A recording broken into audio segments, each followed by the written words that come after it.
লেখিকা ঈপ্সিতা মিত্রর ফেরারি মন। আজকে খুব ভোর ভোর ঘুম ভেঙে গেছে অভির। সময়টা লাল রঙের নিয়ন আলোর আকাশে মোড়া। সূর্য তখন ধীর পায়ে আস্তে আস্তে উঠছে শহরে। তাই চারিদিকে ছড়িয়ে আছে একটা গধূলি সকাল আর পাখিদের ডাক। আগে এই দিনটায় মা ওকে ঘুম থেকে ডাকতো, প্রসাদ খাইয়ে দিত, তারপর বাসি মুখে জন্মদিন তো, মায়ের মন্দিরে গিয়ে ওর নাম পুজো দেওয়াটা ছিল মাস্ট। তারপর নিজের হাতে পায়েস, চিকেন আরও কত কি রান্না করতো। ছোটবেলায় বাবা অ্যাক্সিডেন্টে মারা যাবার পর থেকেই তো মামা বাড়িতে এসে উঠেছিল ওরা। অন্য দিনগুলোতে মা মামাদের মুখের ওপর কখনো কথা বলতো না। কত সময় আগের দিনের বেঁচে থাকা ভাত, ডাল, শক্ত রুটি খেয়ে নিত চুপচাপ। কোনো ভালো রান্না যদি ওরা নিজেদের ইচ্ছায় না দিত অভিদের, মাও কখনো চাইতে যেত না। আসলে জানতো দাদার সংসারে ওর জায়গা কাজের লোক ছাড়া বেশি কিছু না। তাই অভি মাকে হাজারবার বললেও মা কখনো দাদা বৌদির খারাপ ব্যবহারের কোনো উত্তর দিত না নিজে থেকে। তবে শুধুমাত্র এই একটা দিন মা জোর করে হলেও রান্নাঘরে ঢুকতো। সারা বছর বাবার সামান্য পেনশন থেকে যে কটা টাকা জমাতে পারত, সেই টাকা দিয়ে কিনে আনতো বাজার। তবে শুধু অভি না, মামা মামি, ওদের মেয়ে তনু, সবার জন্যই রান্না করতো ভালো কিছু নিজে হাতে। তারপর অনেকগুলো বাটিতে জামাইয়ের মতন সাজিয়ে খেতে দিত ওকে। কথাগুলো ভেবেই অভির চোখটা কিরকম জলে ভিজে গেল হঠাৎ। 3 বছর আগে তো এই মানুষটাই ওকে ছেড়ে চলে গেল। কিছু বুঝতে না দিয়েই কিরকম না ফেরার দেশে হারিয়ে গেল মা। হার্টের অসুখটা ছিল অনেক দিনই। ডাক্তার বলেছিল ব্লকেজটা অপারেশন করতে। অভি জানতে পারলো এটা মা মারা যাওয়ার পর, যখন পাড়ার সুভাষ ডাক্তার ডেথ সার্টিফিকেট লিখতে এসেছিল তখন।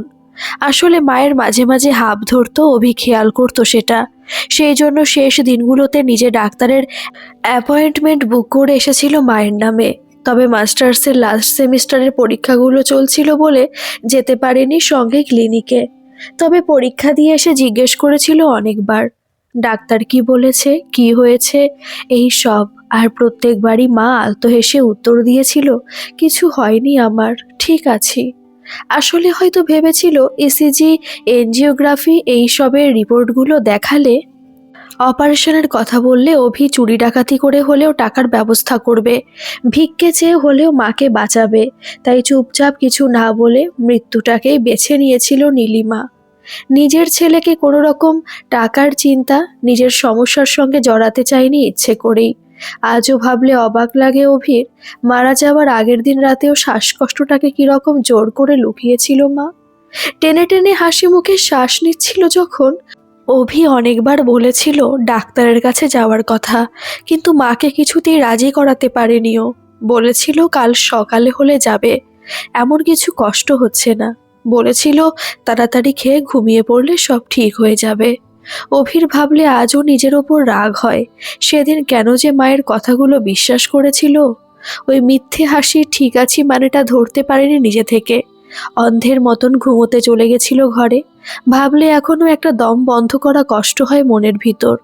আসলে সেই রাতে ভাবেনিও পরের দিনের সকালটা সব বদলে দেবে জীবনে। অভি এই পুরো পৃথিবীতে একদম একা হয়ে যাবে হঠাৎ একদিন। মায়ের নিথর শরীরটা ঘুম ভাঙিয়ে দেবে ওর।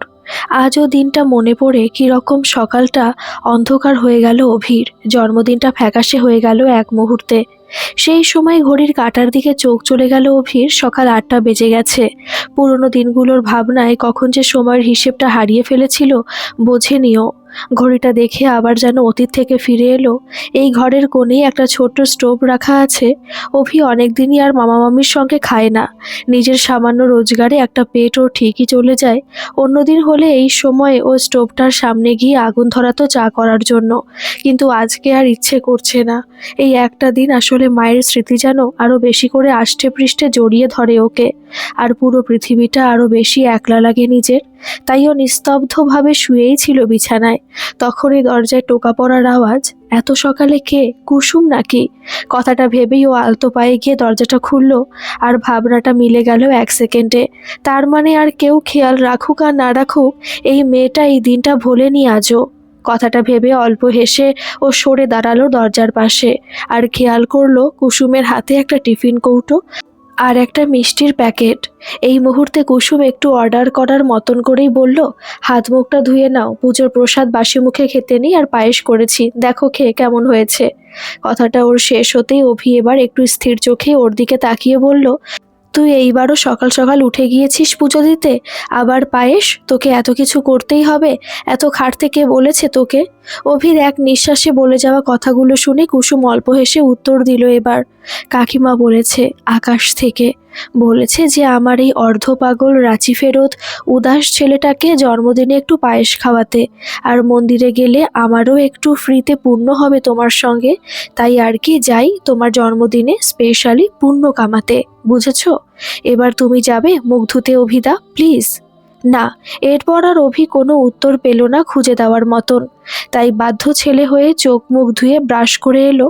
এই সময় কুসুম চায়ের জল চড়িয়ে দিয়েছে স্টোভে, তারপর অভির মুখে প্রসাদটা দিয়ে মাথায় ফুলটা ঠেকালো। এরপর একটা চামচ হাতে ধরিয়ে দিয়ে বলল, দেখো টেস্ট করে পায়েসটা ঠিক আছে? আর শোনো, দুপুরবেলা আমাদের বাড়ি যাবে, মা ডেকেছে, খেয়ে ফিরবে আজ। কথাটা শেষ হতেই অভির মুখটা আবার অন্ধকার হয়ে গেল। ও একটু থমকে থাকা অবস্থায় বলে উঠল হঠাৎ, কেন তোরা এত করিস বলতো আমার মতন বেকার একটা ছেলের জন্য? আমার কি অত দাম আছে? নিজের মামা মামি তো দরকার ছাড়া আর চেনে না ঠিকভাবে। বুঝে গেছে আসলে আমি এই দুটো টিউশন পড়ানো ছাড়া জীবনে আর কিছু করতে পারবো না। কথাটা শেষ হতেই কুসুম আর অপেক্ষা করলো না, অভির হাত থেকে চামচটা কেড়ে নিয়ে ওকে এক চামচ পায়েস জোর করে খাইয়ে দিল। এরপর কয়েক সেকেন্ড সময় নিয়ে উত্তর দিল, আমার মা কাকিমার কত ভালো বন্ধু ছিল জানো না? তার তো ইচ্ছে করতেই পারে তোমাকে ডেকে একটু খাওয়াতে। আমার সামনে যা বলেছো, মায়ের কাছে গিয়ে এইসব বলতে যাবে না, তাহলে প্রচণ্ড বকা খাবে বলে দিচ্ছি। আর সব সময় এতটাও নেগেটিভ ভেবো না নিজের ব্যাপারে। আজ দুটো টিউশন পড়াচ্ছ তো কি হয়েছে, এটাও তো তোমার নিজের। অ্যাটলিস্ট তুমি তোমার মামা মামির টাকায় বেঁচে নেই, ওরা তোমায় খাওয়ায় পড়ায় না, আর রইলো এই বাড়িতে থাকার কথা, এটা তো কাকিমারও জানো নিশ্চয়ই। মেয়েদেরও বাবার সম্পত্তিতে ভাগ থাকে, আর তুমি তো চেষ্টা করছো, চাকরির পরীক্ষা তো দিচ্ছ তুমি, আজকে না হলেও কদিন বাদে দেখবে ঠিক কিছু একটা পেয়ে যাবে। কথাটা শুনে অভি ম্লান হেসে উত্তর দিল, সেই 4 বছরে তো অনেক পেলাম, এখন তো পরীক্ষার ফর্মের টাকাগুলো দিতেও মনে হয় ওয়েস্টেজ অফ মানি। আর যদি কোনো বড় পার্টির দাদা চেনা না থাকে আর ঘুষের টাকা দেওয়ার সামর্থ্য না থাকে, তাহলে এই বাজারে আমার মতন কমার্সে মাস্টার্স করেও দাম থাকে না কোনো। কথাগুলো শুনে কুসুম কয়েক সেকেন্ড থমকে গেলেও আরেকবার জোর করে হেসে বলল, হয়েছে, আজকের দিনে এর থেকে বেশি মন খারাপ করলে ঠাকুর পাপ দেয়, বুঝলে? কথাটা শেষ করে নিজের ভ্যানিটি ব্যাগ থেকে হঠাৎ করে অভির জন্য একটা জামা বার করলো এই মুহূর্তে। অভি এটা দেখে বিছানা থেকে উঠে দাঁড়ালো এবার। ও খুব দৃঢ় গলায় বলল, অনেক হয়েছে, আর আমি এইসব কিছু নিতে পারবো না, কিন্তু তোকে কি বলেছিলাম আমার জন্য জামা কিনে আনতে? আমাকে দেখতো, আমি তো দুর্গাপুজোর মতন অকেশানেও তোকে একটা মিনিমাম কিছু কিনে দিতে পারি না, প্লিজ এইসব আমি নেব না। কথাগুলো শুনে কুসুম আলতো হেসে ওর সামনে উঠে দাঁড়িয়ে বলল, চাকরিটা পাও, আমি সব সুদে আসলে উসুল করে নেব, বুঝলে? আর জন্মদিনের দিন পুরনো জামা পরে ঘুরতে নেই, স্নান করে এটা পড়বে, ঠিক আছে? আর আমি কিছু শুনতে চাই না, চললাম আমি, মাকে রান্নায় হেল্প করব। ঠিক টাইমে চলে এসো, দুপুরে অপেক্ষা করব। কথাটা শেষ করি ও বিছানায় শার্টের প্যাকেটটা রেখে চলে গেল অভির ঘর থেকে। কিন্তু এই সময় অভি যেন কিছুক্ষণ স্থির হয়ে দাঁড়িয়ে রইল এক জায়গায়, তারপর আস্তে আস্তে বিছানার কাছে গিয়ে জামার প্যাকেটটা খুলে দেখলো হালকা স্কাই কালারের একটা চেক শার্ট। এই মেয়েটা কি করে সব মনে রাখে ওর ব্যাপারে? হ্যাঁ, ছোটবেলার বন্ধু ওরা, কিন্তু ওর পছন্দের খাবার থেকে প্রিয় রং সব যেন এই মেয়েটার মুখস্থ। এত তো নিজেও হয়তো নিজের ব্যাপারে জানবে না যতটা কুসুম জানে ওকে। কথাটা ভেবেই একটা আলতো হাসি চলে এলো অভির মুখে অনেকক্ষণ বাদে। আজও এই শার্টটাই পরবে, যেই মেয়েটা ওর জন্য এতটা মন থেকে ভাবে তার জন্য পরবে। কথাটা মনে মনে বলে উঠল এখন আনমনে। সেদিন এরপর স্নান করে অভি রেডি হয়েছিল ওই হালকা স্কাই ব্লু এর চেক শার্ট পরে কুসুমদের বাড়ি যাওয়ার জন্য। ওদের দুটো বাড়ি পরেই যদিও, তাও আজ অভি একদম দেরি করতে চায় না। ওখানে গেলে একটু গল্প করা যাবে কাকু কাকিমা সবার সাথে। আজকের দিনে একা থাকতে আর ইচ্ছে করছে না আসলে। এই সবই ভেবে বেরোচ্ছিল, তখনই মামা থামিয়ে দিল। মামা ইলেকট্রিশিয়ান অভির, নিজের টুকটাক দরকারি অদরকারি কাজে উনি অভিকে অর্ডারই করে অনেক সময়। এই যেমন আজ এই পাড়ায় ওই নতুন যারা এসেছে সেনবাড়ি, যার ওয়্যারিংয়ের কাজ করেছিলেন, উনি অভির সঙ্গে গিয়ে কদিন আগে সেই বাড়ির একটা ফ্যান খারাপ হয়ে গেছে বলে খবর দিয়েছিল সকালে। তবে নিজের এই ভর দুপুরে গরমের মধ্যে গিয়ে যেহেতু কাজ করতে ইচ্ছে করছে না আর, তাই অভিকে দেখে দাঁড় করিয়ে দিলেন উনি। তারপর একটু হুকুম করার সুরে বললেন, এই শোন, সেনবাড়ি যা তো একটু ওদের ফ্যানটা ঠিক করে দে, দরকার হলে নতুন ফ্যান কিনে লাগিয়ে দিয়ে আসবি একেবারে, বড়লোক পার্টি আছে, আগের কাজ ভালো লেগেছিল বলে ছোটখাটো ব্যাপারে ডাকছে, দায়সারাভাবে কাজ করে ফিরবি না, বুঝলি? কথাগুলো এক নিঃশ্বাসে বলে মামা থামলো এবার। এই সময় অভিও যেন কেমন থমকে গেল হঠাৎ। অন্য কোনো বাড়ির কথা বললে হয়তো আজকের দিনে অভি মামার কথা শুনতো না, একটু ঝামেলা করে হলেও কুসুমদের বাড়ি চলে যেত। কিন্তু এই সেন বাড়ি বলতেই অভির গলার স্বরটা আটকে গেল, আর চোখের সামনে ভেসে উঠল ওই লাল সালোয়ারে দেখা মেয়েটাকে, রাই। যখন ওদের বাড়ি দোতলার ওয়্যারিংয়ের কাজটা করতে গেছিল মামার সঙ্গে, তখন দেখেছিল মেয়েটাকে, নিখুঁত চোখ, টিকালো নাক, তুলি দিয়ে আঁকা ঠোঁট, আর অদ্ভুত সুন্দর চাহনি। যদিও অভির সঙ্গে কথা বলেনি কখনো রায় নিজে থেকে, বরং অভি যখন কোনো একবার জল চাইতে অথবা রোজের টাকার হিসেবে দিতে টুকটাক কিছু বলতে গেছে, একটু বিরক্তি নিয়েই যেন উত্তর দিয়েছে। বাবার হয়ে রাই অনেক সময়, তা ওই বিরক্তিরই যেন প্রেমে পড়ে গেছে অভি সেদিনগুলোতে। একটা মেয়ে যে এতটা সুন্দরী, এতটা নিখুঁত হতে পারে, আসলে রাইকে না দেখলে সেটা অভি জানতো না কোনো দিন। তাই হয়তো একটা না জানা মুগ্ধতায় আচ্ছন্ন হয়ে গেছিল সেদিনের পর থেকে। আর এরপর ওই সেনবাড়ির কাজ শেষ হয়ে যাওয়ার পরও রাস্তায়, গলির মোড়ে, উল্টো দিকের বাস স্টপে যখনই রাইয়ের সঙ্গে কারণে অকারণে দেখা হয়েছে, অভি যেন কেমন থমকে গেছে। দু তিনবার সেই সময় সাহস করে কেমন আছো, কি খবর জিজ্ঞেস করেওছে হাসি মুখে, যদিও উত্তরে একটা দুটো না বলতে ইচ্ছে করা শব্দ ছাড়া আর কিছু ফিরে পায়নি অভি রাইয়ের কাছ থেকে। কিন্তু তাও এই দূরত্ব, ওর বিরক্ত ভরা নিটোল সুন্দর মুখটারই যেন প্রেমে পড়ে গেছে বারবার অভি। আর তাই আজ এই আচমকা সেন বাড়িতে কাজের কথা আসাতে মনে মনে খুশি হয়েছিল। এই ফ্যাকাশে জীবনে বসন্ত আসার মন নিয়ে তারপর হাজির হয়েছিল রাইদের বাড়িতে। দোতলার কোণার ঘরে গরমের মধ্যে ফ্যান ঠিক করে হাতে কালি ময়লা মেখে ঘামে জর্জরিত হয়ে তারপরও বাড়ি ফেরার জন্য পা বাড়িয়েছিল আনমনে। মনটা এই সময় একবার ওই মেয়েটাকে দেখার জন্য আনচান করছিল। তবে এই সময় ওর যখন থেকে এসেছে একবারও রায় দর্শন হয়নি অভির আসলে। তবে ফেরার সময় হতাশ হতে হলো না। রায় নিজের ঘর থেকে ব্যাগ কাঁধে বেরিয়েছিল সেই মুহূর্তে, আর তখনই অভির সঙ্গে মুখোমুখি। অভি আজও থেমে গিয়ে রাইকে দেখে হেসে বলেছিল তখন, কি খবর, কেমন আছো তুমি, অনেকদিন পর দেখা হলো। তবে রাই এই মুহূর্তে ভ্রুটা কুঁচকে একটু অনিচ্ছা নিয়েই উত্তর দিয়েছিল এক কথায়, ঠিক আছি। কথাটা বলিয়ে উল্টো দিকে হাঁটতে যাচ্ছিল, তখনই অভি আর একটু কথা বাড়ানোর জন্য নিজে থেকে বলে উঠল, কোথায় যাচ্ছ এই গরমে, এখন বেরোলে অটো বাসে কষ্ট হবে খুব। কথাটা শুনে রাই এবার বেশ কঠিন মুখে ঘুরে তাকিয়ে উত্তর দিল, that's none of your business, আমি কোথায় যাব সেটা তো তোমায় বলবো না। আর যারা অফিস কাছারিতে চাকরি করে তাদের দুপুরে গরমে বেরোতে হয়, তবে এইসব তোমাদের মতো লোক বুঝবে না। কথাটা শেষ করে রাই এবার চলে গেল অভির সামনে থেকে দোতলাটা ফাঁকা করে। কিন্তু অভি যেন থমকে দাঁড়িয়ে রইল হঠাৎ। যেই মেয়েটাকে জীবনে প্রথম মনে মনে আলাদা বলে মনে হয়েছিল, তার চোখে যে ও এতটা সাধারণ বেকার একটা ছেলে, যার সাথে কয়েক সেকেন্ডও ভালোভাবে কথা বলা যায় না, এটা জেনে যেন কিছুতেই পা দুটো এগোলো না ওর। তবে সেদিনও জানতো না এই সেনবাড়ি দোতলাটা একেবারে নিঃসঙ্গ ছিল না। ওর মতন আর একজন এই দৃশ্যটা দেখছিল স্থির চোখে। শেষের কোণার ঘরে কুসুম পড়াতে এসেছিল এই বাড়ির ক্লাস 3 এর ছোট্ট মেয়ে মিষ্টিকে। ও পড়ানো শেষ করে বেরোচ্ছিল সেই সময় দরজা থেকে, কিন্তু দাঁড়িয়ে পড়েছিল অভিকে দূর থেকে দেখে। ও রাইয়ের দিকে তাকানো মুগ্ধ দৃষ্টিটা দেখে, আর রাইয়ের অপমান করে চলে যাওয়ার পর অন্ধকার মুখে থমকে থাকা ছেলেটাকে দেখে। তবে আজ এই মুহূর্তে অনেক দূরে দাঁড়িয়েও যেন ভেতর থেকে কাজ ভাঙল কুসুমের আরেকবার। অভির মুখে কিছুদিন আগে শুনেছে রাইয়ের কথাও, রাই কত সুন্দরী, রাই সবার থেকে আলাদা, রাই অভির কাছে আলাদা, এটা জানে কুসুম। কিন্তু সব জানাকে যে সব সময় মানতেই হবে এরকম তো না। মনের গোপনে যে অবুঝ আমিটা আছে, সে চাইলেও হাজার যুক্তি খাড়া করলেও অনেক সময় নিজের কাছেই হেরে যায় কেমন। সত্যিটা জেনেও মানতে পারে না সেই আমিটা কিছুতেই। কুসুমেরও আজ ঠিক সেরকমই হচ্ছিল।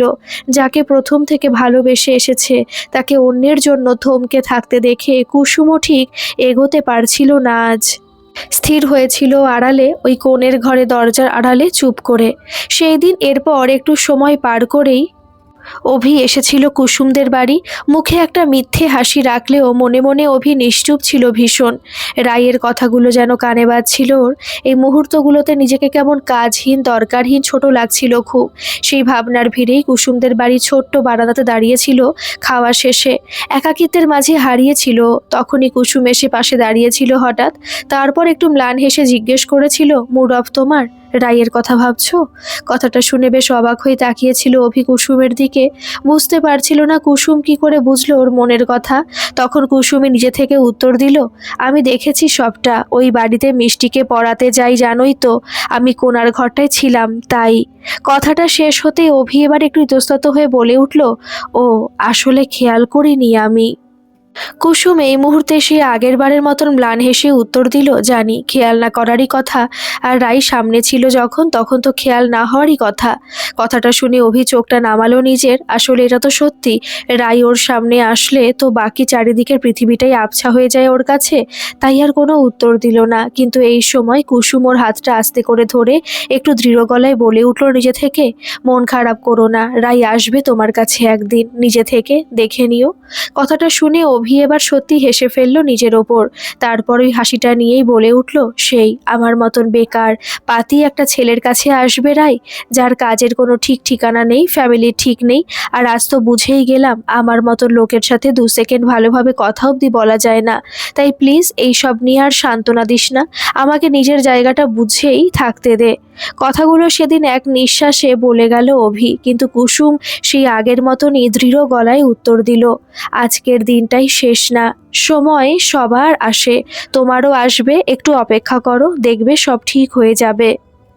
সেই দিন কুসুমের কথাগুলোর মধ্যে অদ্ভুত একটা বিশ্বাস ছিল যেন অভির ওপর, যে বিশ্বাসটা ওকে কেউ কখনো দেখায়নি জীবনে।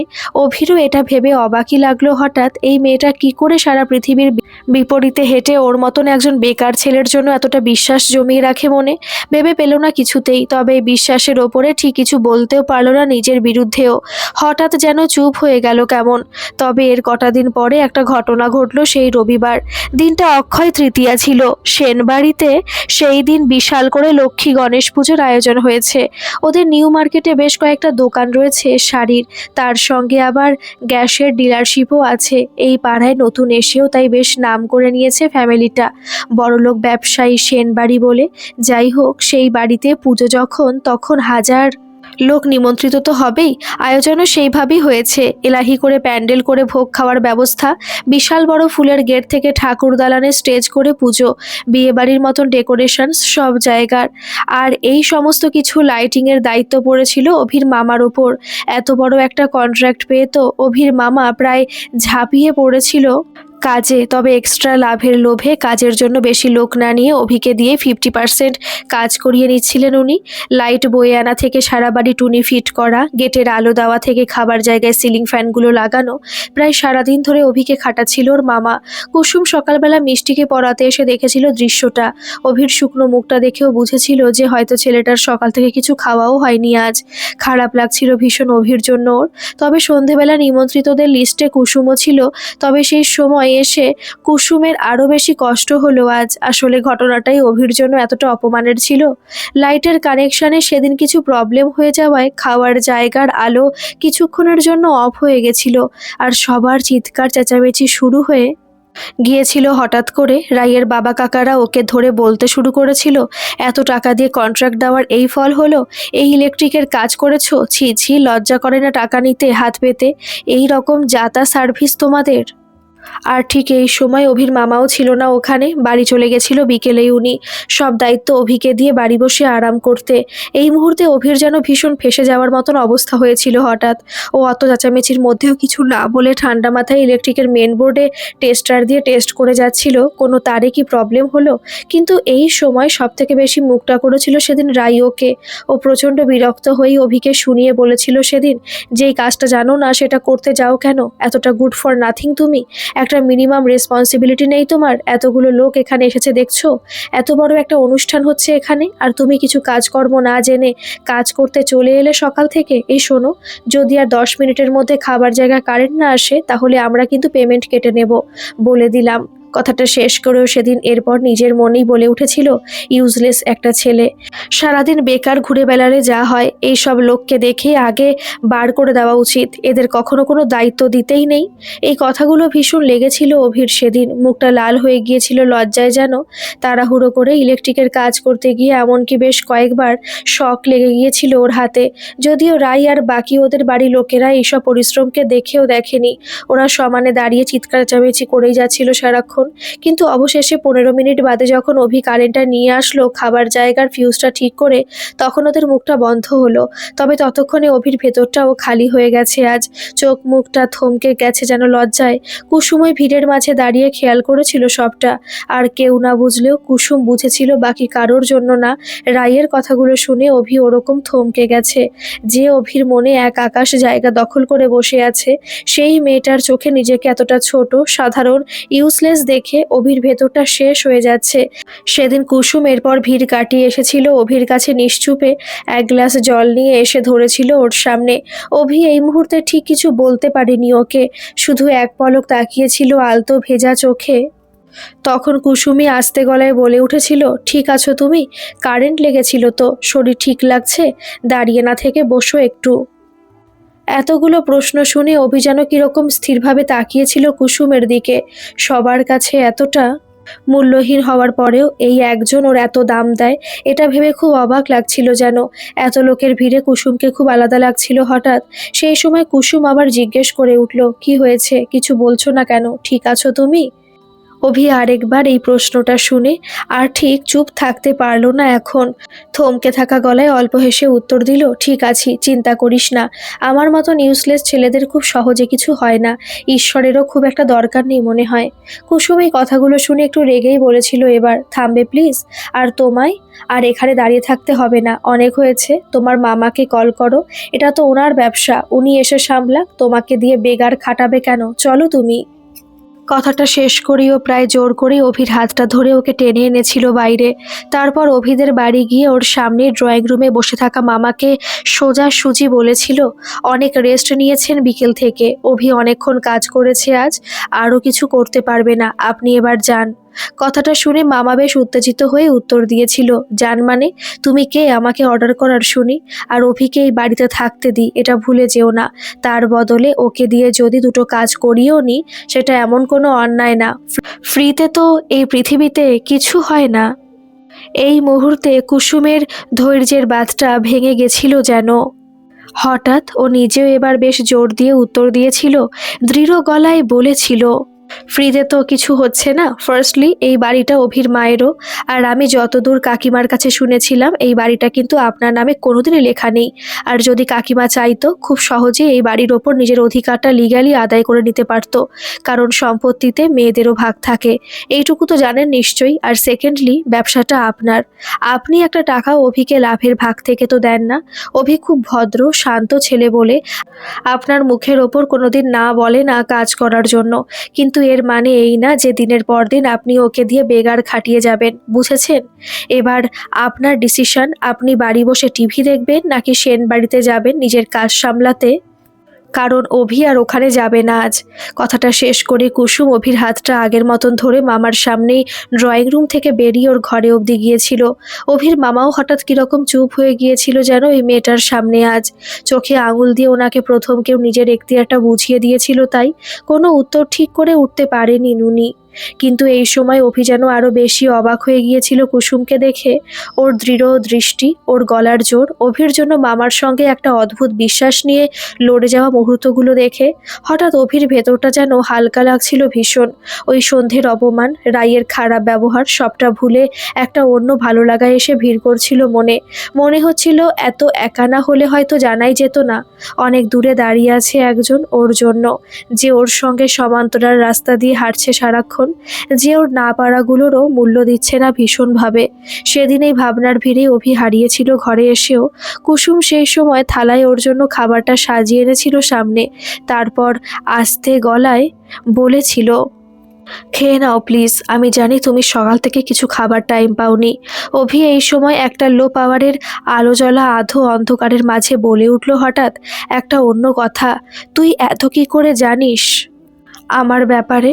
কুসুম এর উত্তরে ঠিক কী বলবে বুঝতে পারল না। যার মনে রাইয়ের মতন এত সুন্দরী, এত পারফেক্ট একটা মেয়ে রয়েছে, তার সামনে ওর অভির ব্যাপারে জানার রহস্যটা কি ফাঁস করা যায়? কথাটা মনে হতেই ও কথা ঘুরিয়ে বলে উঠল, আজকের কর্মক্ষেত্রটা দেখেছো? অ্যাকাউন্টস অফিসারে পোস্ট বেরিয়েছে কিছু, তুমি তো অ্যাপ্লাই করতে পারো। আর তোমার সাবজেক্ট এমকমে তো কত ভালো রেজাল্ট ছিল তোমার, আমি শিওর এটা তুমি পাবে। কথাটা শুনে আলতো হেসেছিল অভি হঠাৎ, তারপর একটু ভেবে বলেছিল, পাশ করে তো এতদিন ধরে কত পরীক্ষা দিলাম, হলো কিছু? অনেকগুলোতে তো রিটেনে ক্লিয়ার করে ইন্টারভিউতে এসে কেটে গেল, আর কিছু চাকরি তো ঘুষের খেলা, আগে থেকে সব ফিক্সড ছিল, তাই আমি শিওর এটাও হবে না। আর আসলে আমার হাত এখন খালি, দুটো টিউশন চলে গেছে এই মাসে, ফর্ম ফিল আপে টাকা নেই এখন আমার, যা জমানো আছে সেই দিয়ে এই মাসটা চললে হয়। কথাটা শুনে কুসুমের মুখটা কিরকম অন্ধকার হয়ে গিয়েছিল যেন। অভি ব্যাপারটা খেয়াল করে থমকে থাকা সময়টাকে একটু হালকা করার জন্য বলেছিল, ছাড় তো এইসব, তুই তাড়াতাড়ি খাবারটা দে, প্রচণ্ড খিদে পেয়ে গেছে আমার। তুই ঠিকই বুঝেছিস। কথাগুলো শেষ করেই কুসুমের হাত থেকে খাবার থালাটা নিয়ে খেতে শুরু করে দিয়েছিল অভি। তবে এই মুহূর্তে কুসুম ঠিক কিছু বলতে পারেনি ওকে। অভির এই এলোমেলো জীবনটা দেখে আসলে ওর মনটা ভাঙছে ভীষণ। কাউকে ভালোবাসলে হয়তো তার ভালো থাকাটা সবার আগেই হয়, তার হাসি মুখটা দেখলেই মনে শান্তি আসে। তাই সেই দিন কুসুম বাড়ি ফিরে নিজের ব্যাগ খুলেছিল। হ্যাঁ, টাকাটা বাবার কাছেও চাইতে পারত। কুসুম জানে বাবা সবটা শুনে কখনো মুখের ওপর না বলতো না ওকে, কিন্তু কুসুম এটাও জানে বাবার ওই কারখানে একটা ছোট্ট সামান্য চাকরিতে এমনিতেই সারা মাস খুব হিসেব করে টেনে টুনে চলে ওদের, তার উপর বাড়তি কিছু চাইলে বাবার উপর চাপ পড়বে। তাই কুসুম নিজের জমানো টাকারই হিসেব শুরু করেছিল। কদিন হলো ও দুটো টিউশন পেয়েছে, একটা সেনবাড়ির মিষ্টি আর একটা পাশের পাড়ায়। ওরা কালই মাইনে দিয়েছিল ওকে, 700 টাকা আছে মোট। আর কদিন আগে একটা পেপারে ফ্রিল্যান্সিংয়ে একটা আর্টিকেল লিখে 300 টাকা পেয়েছিল কুসুম, মানে মোট 1000 টাকা হয়ে যাচ্ছে। টাকাগুলো গুনেই সেদিন একটা হাসি রেখা এসে জমা হয়েছিল কুসুমের মুখে হঠাৎ। পরের দিন সকাল সকাল এরপরও হাজির হয়েছিল আবার অভির কাছে। অভির অনেক বারণ, অনেক আপত্তির পরেও ভীষণ জোর করে ওর হাতে টাকাগুলো ধরিয়ে দিয়েছিল। তারপর একটু আবদারের সুরেই বলেছিল, দান করছি না এটা তোমাকে, ইনভেস্ট করছি। কিছুদিন বাদে যখন চাকরি পাবে তখন অনেক বড় কোনো রেস্টুরেন্টে খাওয়াতে হবে, বুঝলে? সেদিন কিন্তু কিপটেমি করলে চলবে না। অভি এইসবের পর আর ফিরিয়ে দিতে পারেনি কুসুমকে ফর্মের টাকাটা। মেয়েটা অনেক আশা করে এসেছে ওর কাছে নিজের সবটুকু নিয়ে, এরপর যদি অভি ফিরিয়ে দেয় তাহলে সেটা অপমান করা হবে। এমন একজনকে যে হাজার অন্ধকারের মাঝেও কিছু না বলে পাশে থাকে ওর। তাই চুপ করে টাকাটা নিয়েছিল, কিন্তু মনে মনে আজ খুব নতুন লাগছিল এই মেয়েটাকে অভির। অনেক দিনের দেখা পাশের বাড়ির ওই চেনা কুসুমের বাইরে অন্য কেউ মনে হচ্ছিল যেন, যাকে এতদিন হয়তো ঠিকভাবে দেখা হয়নি ওর, যার খুব কাছে থেকেও সে আছে এটা বোঝা হয়নি এতদিন। তাই নিষ্পলক দৃষ্টিতেই তাকিয়েছিল অভি একটা মন ভালো করা সকালের মাঝে নতুন চেনা কুসুমের দিকে। কয়েক মাস বাদে আজকের দিনটা মঙ্গলবার, তবে সকালটা খুব আলাদা আজ অভির কাছে অন্য দিনের তুলনায়, কারণ আজ অবশেষে অ্যাপয়েন্টমেন্ট লেটারটা হাতে পেলেও সকাল 10টার পরই পোস্টম্যান দরজায় এসে কলিং বেলটা বাজিয়েছিল বাড়ির, আর দরজা খুলতেই স্বপ্নপূরণা চিঠিটা হাতে পেয়েছিল অভি। আসলে কদিন আগেই ইন্টারভিউ রেজাল্ট বেরিয়েছিল, ভেরিফিকেশনও হয়ে গিয়েছিল তারপর, কিন্তু অভি কথাটা কাউকে বলেনি। আসলে ভাগ্য ব্যাপারটার প্রতি ছোট থেকে বিশ্বাসটা একটু কম ওর। অনেক সময় ভালো কিছু হতে গিয়েও হাতটা খালি রয়ে গেছে অবশেষে, তাই অপেক্ষা করছিল অ্যাপয়েন্টমেন্ট লেটারটা হাতে পাওয়ার। একেবারে এই চিঠি সমেতই খবরটা দেবে ভেবেছিল সবাইকে, তবে সবাই মানে যারা শুধু শোনার জন্য শুনবে, হয়তো মিথ্যে কয়েক সেকেন্ড হাসবে, মানে ওর মামা মামি, এদের বলার আগে অভি গিয়েছিল কুসুমদের বাড়ি। যারা মন থেকে ওর জন্য ভাবে তাদের এই চিঠিটা সবার আগে দেখার অধিকার আছে, এই ভেবে দরজা ধাক্কা ছিল ওদের বাড়ির সেই দিন। আর কুসুমি দরজা খুলে দাঁড়িয়েছিল ওর সামনে। এত সকাল সকাল তো এই ছেলেটা আসে না কখনো। এই সবই ভাবছিল আনমনে, তখনই অভি অ্যাপয়েন্টমেন্ট লেটারটা ওর হাতে ধরিয়ে দিয়েছিল অল্প হেসে, তারপর আস্তে গলায় বলেছিল, অ্যাকাউন্টস অফিসার, 7 দিন বাদে জয়েনিং, দিল্লিতে। রাতে আজ বিরিয়ানি খাবি নাকি চাইনিজ? কুসুম কথাটা শুনেও যেন চুপ ছিল কয়েক সেকেন্ড, ঠিক বিশ্বাস হচ্ছিল না ঠিক শুনছে কিনা, থমকে গেছিল হঠাৎ যেন।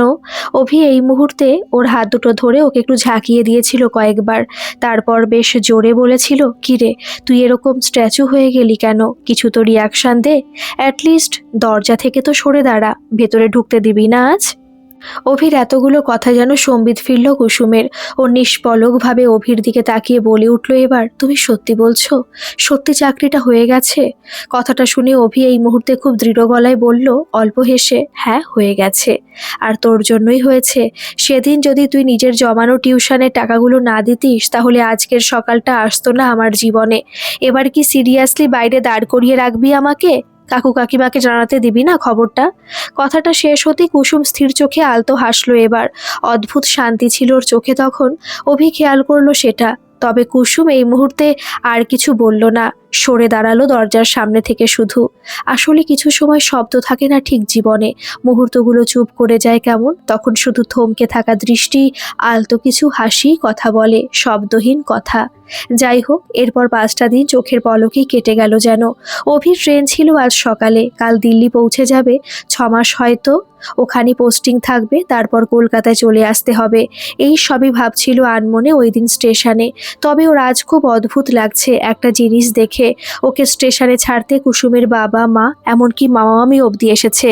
সেদিন অ্যাপয়েন্টমেন্ট লেটার দেখে মামা মামি যেন 180 ডিগ্রি অ্যাঙ্গেলে ঘুরে গেছে। হঠাৎ না চেনা ব্যবহারগুলো যেন মিষ্টি কথায় বদলে গেছে ভীষণ। নিজেরা যেচে যেচেই আজকাল অভির সাথে কথা বলতে আসে, খেতে ডাকে ওকে নিজেদের কাছে। অভি আসলে ব্যাপারটা বুঝতে পারে মনে মনে। ভালো ব্যবহারটা আসলে ওর প্রতি না, ওর চাকরিটার প্রতি করে ওরা। কিন্তু তাও কিছু বলে না মুখের ওপর, মনে মনে দূরত্বটা অনেক বেশি হলেও মুখে কিছু প্রকাশ করে না অভি। এই যেমন আজকেও স্টেশনে যখন নিজেরা আসার কথা বলেছিল, অভি না বলেনি ওদের। অভি জানে ও থাকবে না আর বেশি দিন কলকাতায় ফিরে এসে এই বাড়িতে, তাই কথা বাড়িয়ে কোনো লাভ নেই। লোক দেখানো সম্পর্ক যখন কেউ রাখতে চায় তাহলে থাকুক সেটা।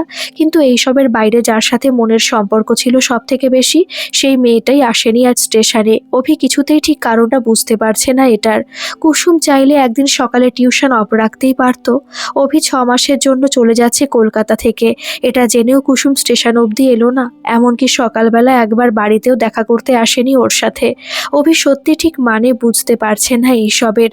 তবে কুসুম কিন্তু খুব বুঝে শুনেই আজ আসেনি আর অভির সামনে। কি হবে এরপর বেশি মায়া বাড়িয়ে? কয়েক মাস বাদে অভি যখন ফিরবে তখনও রায়ের জন্যই ফিরবে। অভির এত ভালো একটা চাকরি পাওয়ার খবর ততদিনে ঠিক পাড়ায় সবাই জেনে যাবে। রায়ের কানেও যাবে নিশ্চয়ই কথাটা। তারপর সব রূপকথার মতন ঠিক হয়ে যাবে ওদের মাঝে। রায়ের চোখে অভি আর বেকার ইউজলেস থাকবে না। আর অভিও তখন মাথা উঁচু করে নিজের ভালোবাসা নিয়ে রায়ের সামনে দাঁড়াতে পারবে। ওদের একটা নতুন গল্প শুরু হবে তখন, যেই গল্পটা অনেক দিন ধরে অভি নিজের জন্য চাইতো। সেই সময় কুসুমকে হয়তো আর দেখেও চিনবে না, চিনেও চিনবে না ঠিক। ওদের গল্পে কুসুম চিরকালই একজন বাইরের লোক হয়েই রয়ে যাবে। তাই এই সবের আগে নিজেকে দূরে সরিয়ে নেওয়া ভালো। নিজেকে বুঝিয়ে রাখা ভালো যে যেই অভি ফিরবে 6 মাস বাদে তার সাথে সম্পর্কটা এরপর থেকে দূরত্বেরই হবে। আর ওর মতন একজন সাধারণ মেয়ের জন্য ওই সাধারণ ছেলেটা যতটা সহজ ছিল, এরপর আর সেটা হবে না। এরপর অভির জীবনে ওই সবার থেকে আলাদা মানুষটাই এসে জায়গা নেবে। তাই কুসুমকে দূরে থাকতেই হবে। তবে 6 মাস কুসুম দূরে থাকতে চাইলেও পারেনি ঠিক। অভি 2 দিন বাদে বাদে ফোন করা, মেসেজ করা, নিজের ছোট বড় দিনের ঘটনাগুলো শেয়ার করা, ওর অফিসের কথা থেকে ওর ফ্ল্যাটমেটের কথা কিছুই বাদ রাখেনি কুসুমকে বলতে। কুসুম নিজে থেকে ফোন বা মেসেজ না করলেও সেই ছেলেটা সব সময় যোগাযোগ রেখেছে ওর সঙ্গে। মাঝে মাঝে কুসুম ইচ্ছে করে ফোন না ধরলে অভি বারবার ফোন করেছে, বারবার মেসেজ করেছে, কিন্তু ডিসকানেক্টেড হতে দেয়নি যোগাযোগটা এই 6 মাসে। কুসুম চুপ থাকলে অভি নিস্তব্ধতা আসতে দেয়নি দুজনের মাঝে। তবে কুসুমের একটা জিনিস এই সবের মাঝে ভেবে একটু অবাক লাগে, অভি এতদিনে কখনো রায়ের কথা বলেনি আর ওকে। নিজে থেকে একবারও রায়ের খোঁজ নেয়নি কুসুমের কাছে। উল্টে কুসুম যখন কথায় কথায় কখনো রায়ের কথা তুলেছে, অভি চুপ থেকেছে। কোনো প্রশ্ন, কোনো উত্তর, কোনো কথাই বলেনিও। আসলে এই ব্যাপারটা কুসুম বোঝে। সেই অক্ষয় তৃতীয়ার দিনের অপমানটা হয়তো খুব লেগেছে অভির। তাই অভিমানের পাহাড়ে ভালো লাগাটা ঢেকে গেছে কিছুটা, বা হয়তো জোর করে ঢেকে রেখেছে, জেদ করে ভুলতে চেয়েছে অভি। কিন্তু এরপর কলকাতায় ফিরে এলেই রায়কে যখন দেখবে সব বদলে যাবে ওর। আবার অভিমানের বরফ গলে বসন্ত নেমে আসবে অভির মনে।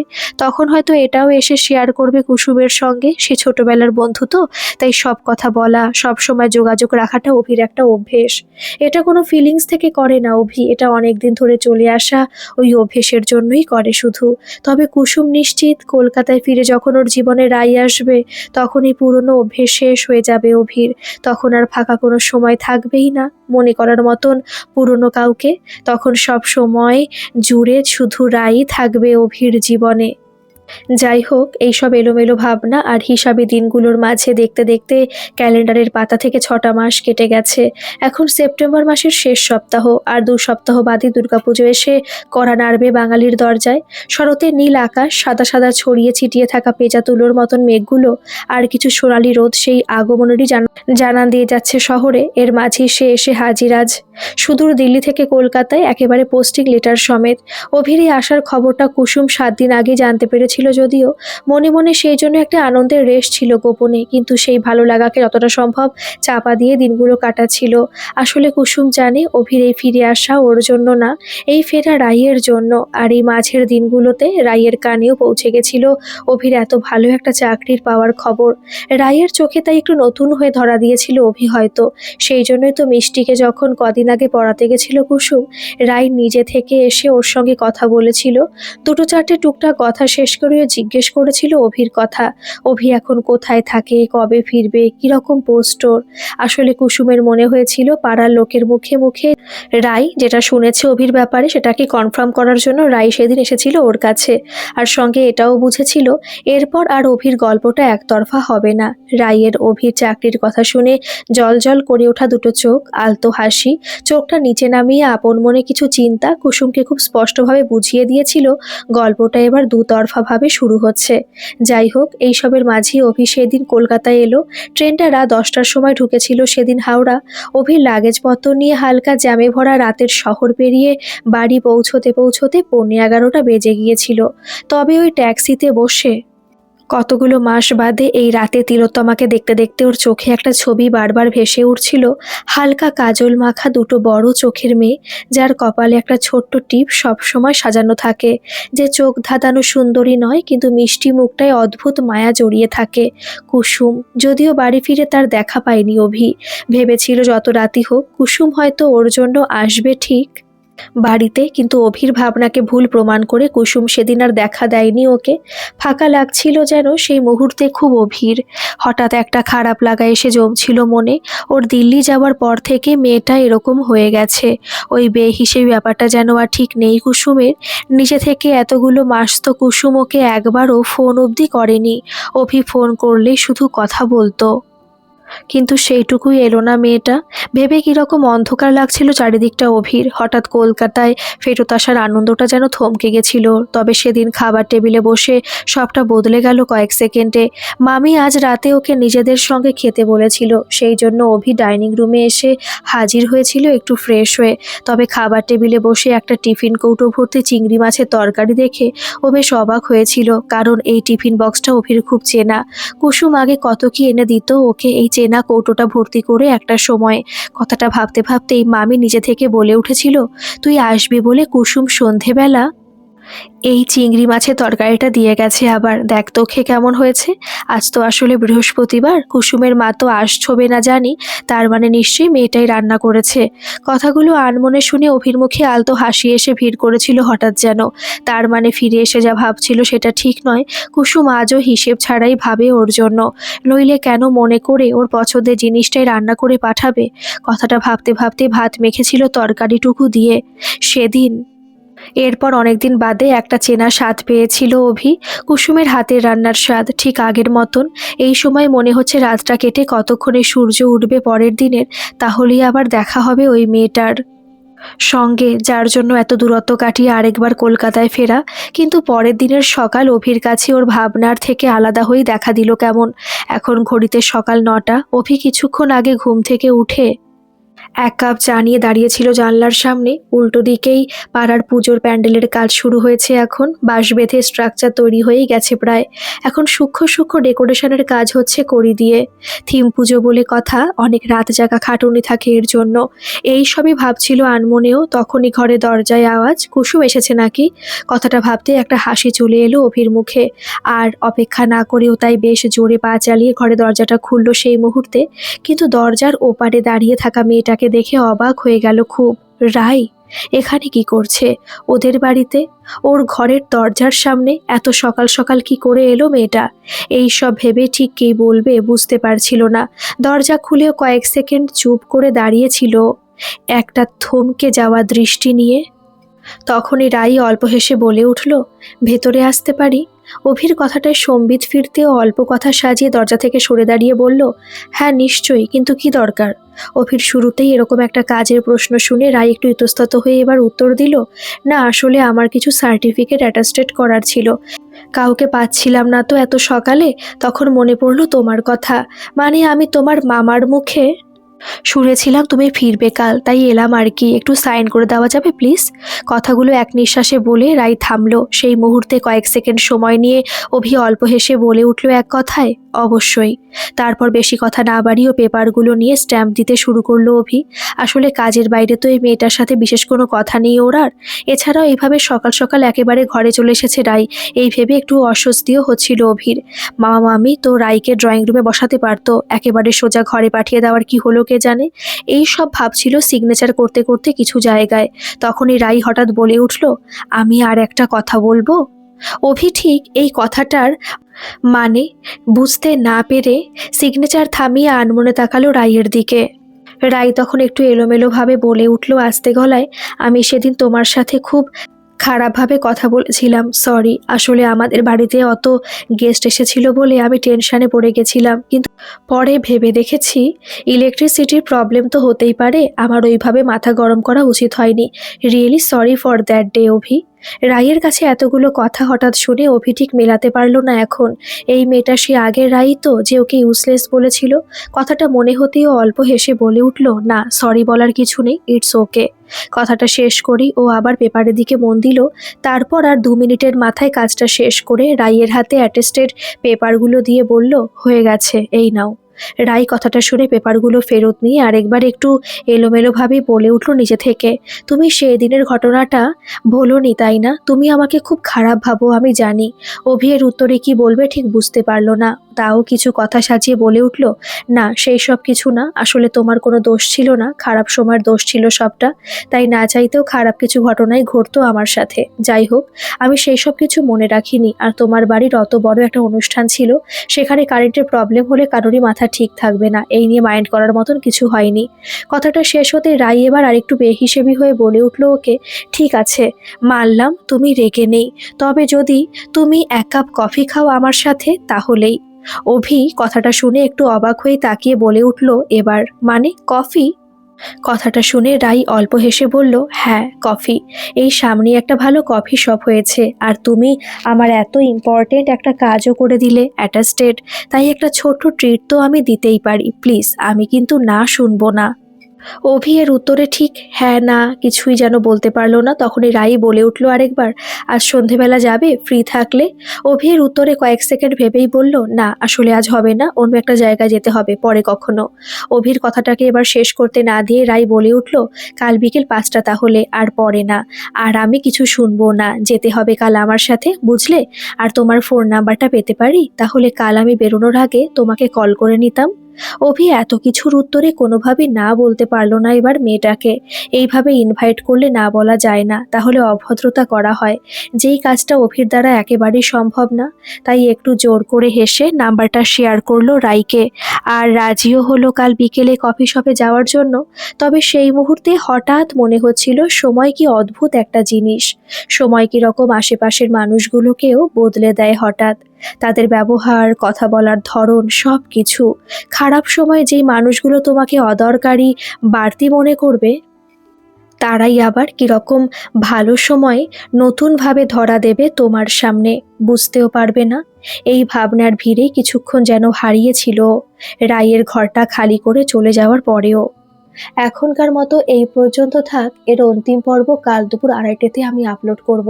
গল্পটা আপনাদের কেমন লাগছে অবশ্যই কমেন্ট করে জানাবেন, আর ভালো লাগলে একটা সাবস্ক্রাইব করে আমার পাশে থাকবেন। ধন্যবাদ।